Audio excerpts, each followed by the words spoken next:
The kickoff unit is out on the field, and they will send this one away. This will be fielded at the 8. And a good effort on the return there. Gets him across the 30 to the 33-yard line. Let's go. Here's the Buffalo offense now as they get set to take over here. And after the field goal last time, we'll see what they can get here. At least they got points out of the last drive, Charles. I never met an offensive coach that didn't want to drive to end with a kick. Most of them want to end with a PAT, right? In this case, a field goal, they'll take it. Way better than the alternative, which is a punt. Yeah, but you met fan bases that wanted that, that weren't happy with that field goal. I haven't met a fan base yet that wants to drive to end with a kick, other than the extra point. That's it. Partner, it's a lot of fun watching the NFL now, isn't it? Because when the big fella runs routes, it used to be when we were kids, he'd run about 3 different routes, and that was it. Now he can run anything and catch the balls we just saw there. A gain of 6 there on first.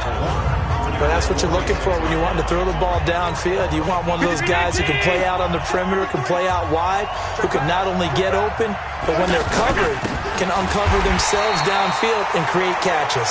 And they're able to swarm him behind the line, and his rough night continues. They'll wind up losing 3 yards here, and they're going to have a 3rd down. I think it's pretty evident. We can say what a difference a week makes. Last week, he ran pretty much wild, didn't he? Did pretty much what he wanted to do.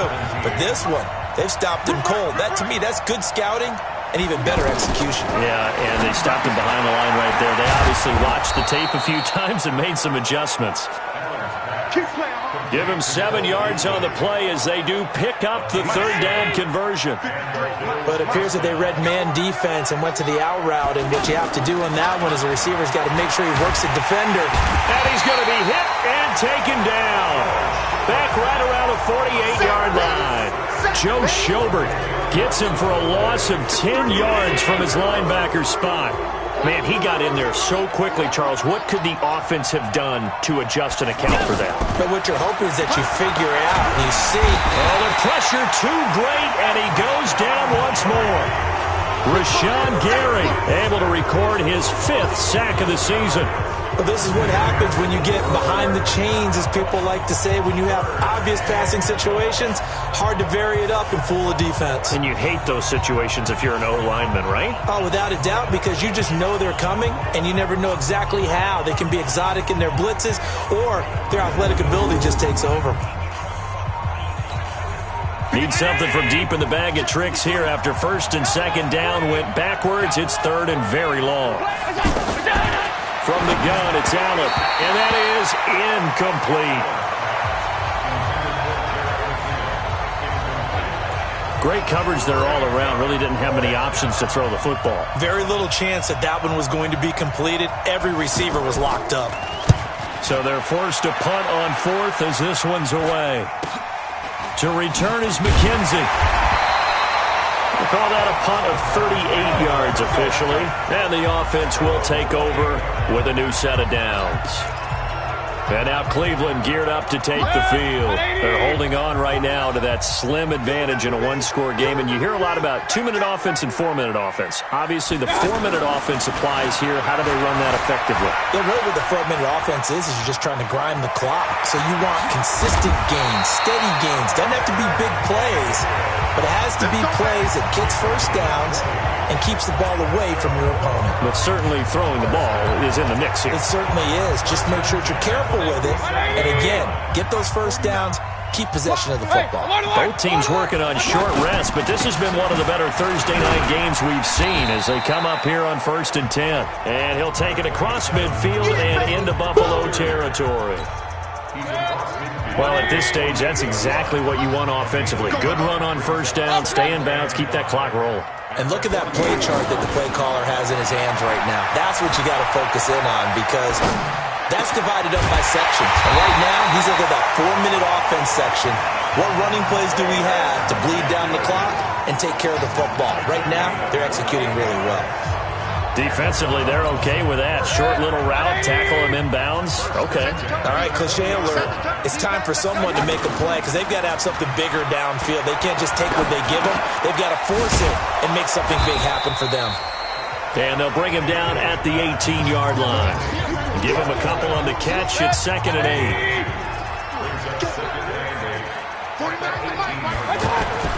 Throwing again on 2nd down.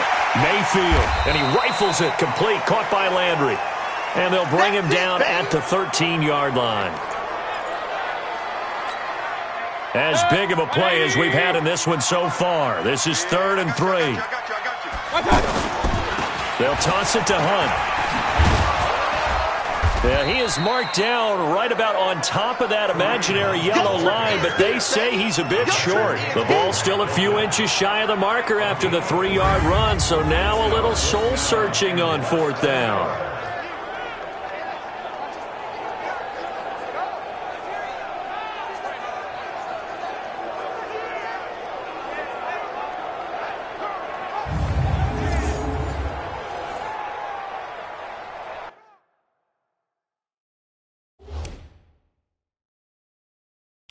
So a challenge is upon us. I tell you, close game, 4th quarter. This is a huge decision. Oh, no doubt about that, partner. A lot has to be riding on this call. And you know it is a tight one because it has to be indisputable visual evidence in order to change it. Now here's the big question. Do they actually have that evidence? I'm about to find out.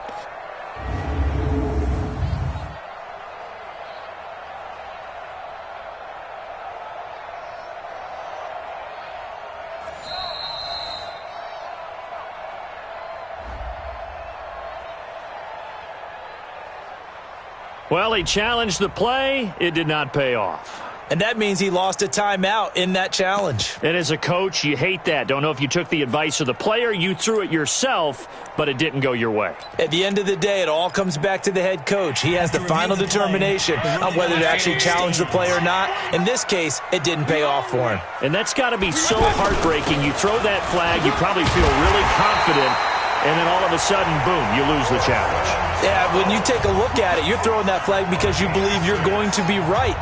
And when it comes back the other way, you have to regroup. First and goal at the 4-yard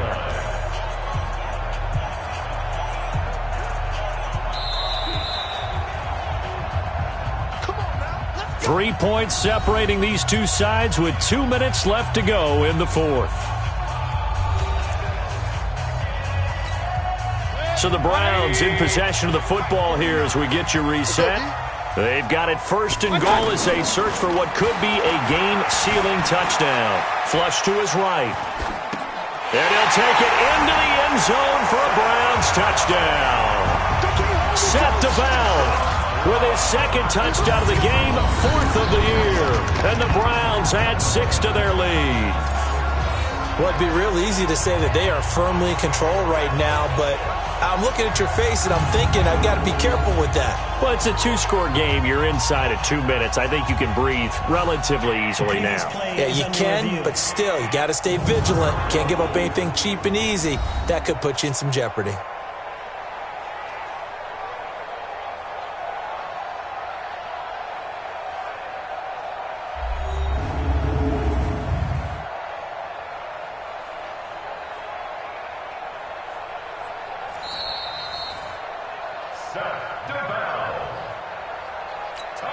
Still an important piece of business to take care of, the extra point.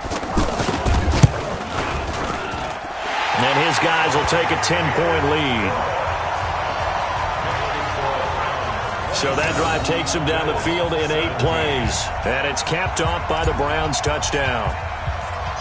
Set now to kick this one away, and off it goes.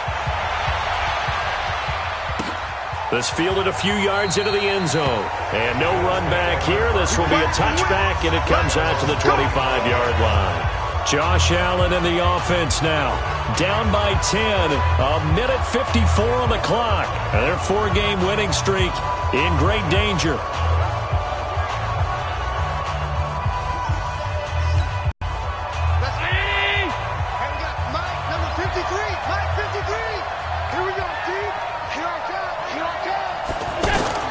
To throw is Allen. Screenplay, McKinnon. He's got the lane, and there he goes. And all the way home for a Bills touchdown. Jerick McKinnon. His 6th touchdown of the season. And the Bills draw a bit closer. Okay, game on. Don't go anywhere yet. You got a one-score game now. Probably going to rely on the onside kick coming up. Yeah, they have to. It's not a high-percentage play, but it's better than not having a chance at all. And that's when you put your leapers and your flyers on one side, get that high hop, and hope that one of the guys can come up with it. And on the other side, get that hands team ready. No doubt about it. And not a bad return. Here he gets it out to the 25-yard line. Heading out as the Cleveland offense now as they get set to take over here. And this game not quite over yet. And we'll likely see them take all 3 timeouts defensively, so they can't just kneel this one out. They're going to have to try to run a few plays. You're exactly right. They've got to get a first down and make them use up all their timeouts in order to feel like they have this one in hand.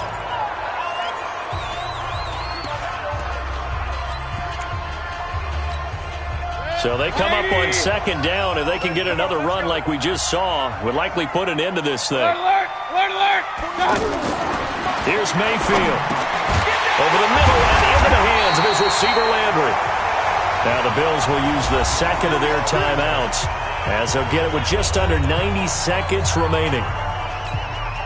And not totally home free yet, but it's looking good as they come up 1st and 10. A carry here for Hunt. And he'll be taken down, but not before he gets into enemy territory. The Bills are going to go ahead and use their final timeout, and they'll be disappointed to have to burn one there after giving up the first down. Double dog, that's the way. They'll run it here with Hunt. And this will leave him a yard short. Nice pickup of 9 yards on first down. I have to chuckle to myself a little bit, Brandon, because right now I could be in that huddle with that offensive line. I know exactly what they're saying. If you call a pass play here, we're going to call timeout. Run the football. We got control of this thing. Get in behind us and let's go. Their time to shine. Before the game, they were running the route tree about as efficiently and effectively as we could have possibly imagined, but sometimes the passes just go awry. Yeah, let's face it. When you're running the route tree in pregame, you don't have defenders breathing down your neck. You don't have defensive backs making plays on the football. Hard to replicate the intensity of the game in pregame.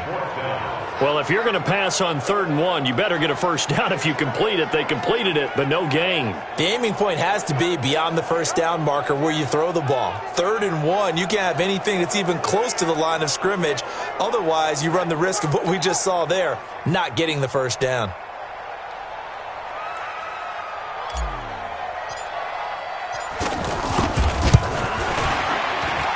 And this one will not get there. It's off to the left anyway. It's no good, and this score will stay right where it is. So in a game that's been full of twists and turns, here's another with time winding down. And now, as you say, time's obviously a huge factor. But all you're looking for now is 3. So one big play, maybe a penalty, and you might get that shot after all. Now flags will come in. One of the Bills got going a little early.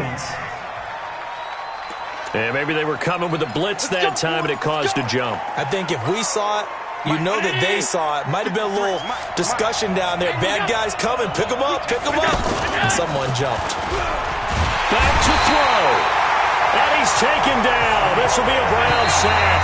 Sione Takitaki leading the surge there as he drops him for a loss of 6. Well, we saw a close game that kept us on the edge of our seats down to that final whistle. And right before that final whistle, defense with one last exclamation mark there, getting the sack to end it. I love how you phrased it because we were waiting to see what would happen. Obviously, we thought something would happen downfield. Instead, it happens in the offensive backfield, and that's your ball game.